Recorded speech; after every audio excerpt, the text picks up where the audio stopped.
பூதத்துக்கிட்ட மூமு மாட்டிக்க போகுதா? டே 4 வரைக்கும் பார்க்காதவங்க உடனே பார்த்துட்டு வாங்க. சரி, இப்போ கதைக்கு போடலாமா? நல்ல வேலை, பூதம் முழிக்கல, திரும்ப தூங்கிடுச்சு. மூமு நிம்மதி பெருமூச்சு விடுது. அப்போ சிலைக்கு அடியில் ஒரு விசித்திரமான சத்தம். ஒரு குட்டி தவளை அங்கே அழுதுட்டு இருக்கு.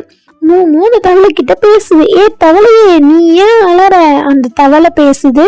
மூமு, நான் தவளை இல்லை, நான் தான் இந்த நாட்டு இளவரசன். ஒரு சூனியக்காரி என்னை இப்படி மாத்திட்டா.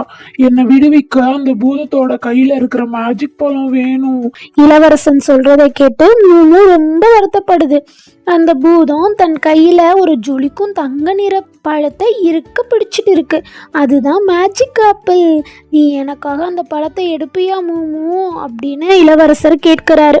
மூமுக்கு ரொம்ப பயம். ஆனா இளவரசரோட கண்ணீரை பார்த்த உடனே ஒத்துக்குச்சு. மூமு மெதுவா பூதத்தோட கைக்கு பக்கத்துல போகுது. பூதம் திடீர்னு புரண்டு படுக்குது. மூமு அந்த பழத்தை எடுக்குமா? நாளைக்கு லாஸ்ட் எபிசோட்ல பார்க்கலாம். டாடா.